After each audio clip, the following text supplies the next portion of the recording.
मैंने सुना है, प्राचीन काल में एक गांव में एक विद्वान पंडित हुआ करता था। उसने उपनिषद, शास्त्र, वेद पढ़ रखे थे।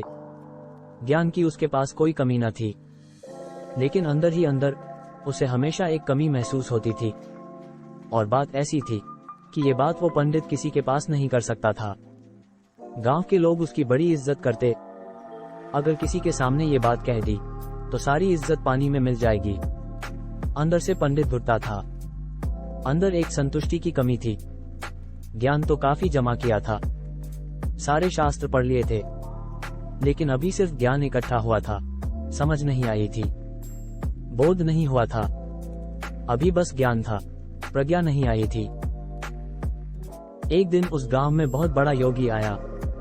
उसके साथ उसके काफी शिष्य भी थे। सारे गांव के लोग उस योगी से मिलने पहुंचे। वो योगी सिर्फ कुछ दिनों के लिए गांव में ठहरा था। पंडित रोज सोचता कि क्या मेरे असंतुष्टि का उत्तर इस योगी के पास मिलेगा, लेकिन उसकी जाने की हिम्मत नहीं होती। जो अपने आप को सबसे महान समझता है, उसे हमेशा मदद लेने में या मदद के बारे में पूछने में भी बड़ी दिक्कत होती है। दिन पंडित स्नान करने नदी पर गया। तब वहां एक धोबी बड़े आनंद के साथ कपड़े धो रहा था। पंडित उसका कपड़े धोने का आनंद देख चकित हो गया। पंडित को अपने आप से वो धोबी खुश दिखाई दे रहा था। पंडित का मन बड़ी लज्जा से भर गया और उसने गांव में आए योगी से अकेले मिलने की योजना बनाई।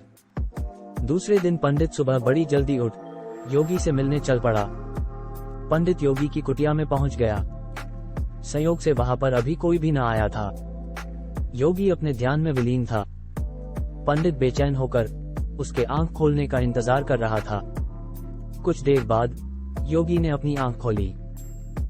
इसके पहले कि पंडित कुछ बोलता, वो योगी बोल पड़ा, चाय पियोगे? पंडित ने हाँ में जवाब दिया। योगी चाय बनाने लगा। चाय बनने के बाद उस योगी ने पंडित को अपने मनपसंद कप चुनने के लिए बोला। उस योगी के पास कई तरह के कप थे। कुछ रंग बिरंग थे, कुछ बड़े सादे थे जिन पर कुछ भी न था, लेकिन कुछ कप ऐसे थे जिन पर शानदार नक्शीदार कला थी और जो दिखने में सबसे बेहतरीन थे। पंडित ने कुछ देर सारे कप को देख उनमें से सबसे सुंदर दिखने वाला कप उठाया और उस योगी के सामने रखा। ये देख वो योगी बोल पड़ा, इन सारे कप में से अगर तुम कोई भी कप उठाते तब भी कोई फर्क न पड़ता। जब तक उसमें चाय न भरी जाए तब उस खाली कप का क्या फायदा। बात चुभने वाली है, लेकिन सोचा जाए तो अक्सर जिंदगी में जो बात चुभ जाए वही हमारे लिए ज्ञान का एक दरवाजा खोल जाती है। जो बातें हमें चुभती है वो हम अक्सर सुनना नहीं चाहते। योगी की ये बात बड़ी चुभने वाली थी। हम अक्सर न जाने कितना वक्त जाया करते हैं अपने आप को आकर्षक बनाने में। अच्छे कपड़े चुनना, मेकअप का सामान खरीदना, यहाँ तक जूते खरीदने में भी हम कितना समय लगाते। लेकिन हमारे मन में जो कचरा भरा है उसे सुधारने के लिए हम थोड़ा भी वक्त नहीं दे पाते। जब तक हम बुद्धि में ज्ञान नहीं भरते और मन में अच्छे विचार नहीं लाते, तब तक बाहरी सुंदरता से क्या फायदा। योगी की ये बात पंडित को दिल पर लगी। पंडित बोल पड़ा, आपकी बात बिल्कुल सही है। मैंने जो शास्त्र पढ़े हैं उसमें भी ऐसा ही बोला गया। ये बोल पंडित शास्त्र के बारे में सुनाने लग गया। योगी ने उसके कप में चाय डाली और अपनी जगह बैठ उस पंडित की सारी बातें शांति से सुनने लगा। पंडित की शास्त्रों की बातें काफी देर तक चली। योगी एक शब्द भी न बोला, उसकी सारी बातें सुनता रहा। इतनी देर में कप में जो चाय थी वो भी ठंडी हो गई। योगी ने पंडित को बोलते हुए रोका और बोला कि तुम्हारे बोलने बोलने में चाय तो ठंडी हो गई। रुको, मैं तुम्हारे कप में गरम चाय डालता हूँ। ये बोल योगी उस कप में गरम चाय डालता गया। कप तो तुरंत भर गया, लेकिन योगी ने चाय डालना नहीं रोका। उस कप से चाय बाहर गिरने लगी और पंडित उस योगी से बोल पड़ा, अब बस भी करो, तुम देख नहीं पा रहे हो कि चाय गिर रही है? उस योगी ने उत्तर दिया, मैं तो देख पा रहा हूँ, लेकिन क्या तुम देख पा रहे हो कि तुम भी इस कप की तरह भर चुके हो?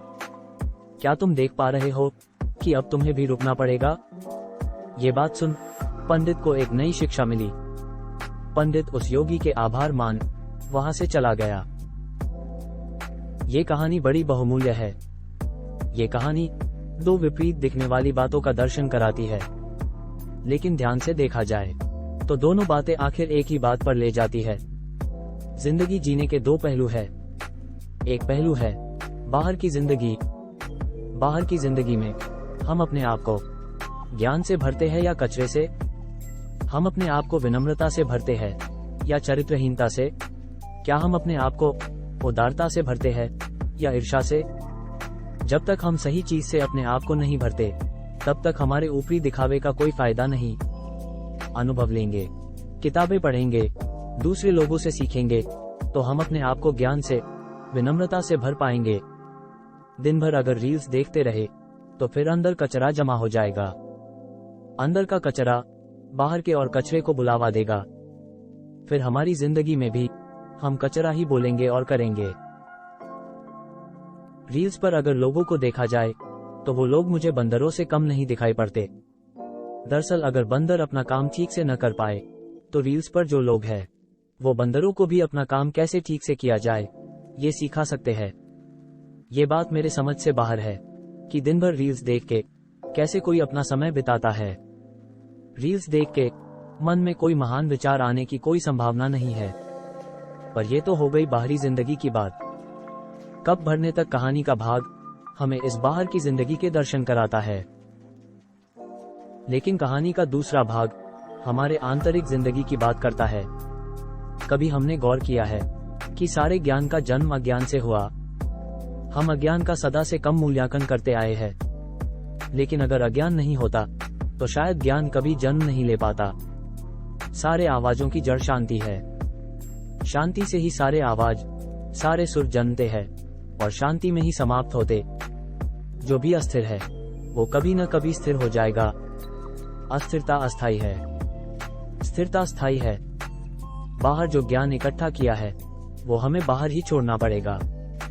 कभी एकांत में जब हम बैठते हैं, तब ये ज्ञान, ये विचार, ये शास्त्र, ये तर्क हमें चैन से बैठने नहीं देंगे। जब हम एकांत में होते हैं, तब हमें ये सारी बातें छोड़ एक चरम शांति में होना चाहिए। लेकिन अगर हम ज्ञान से भरे हैं, तो उस चरम शांति पर नहीं पहुंच पाएंगे।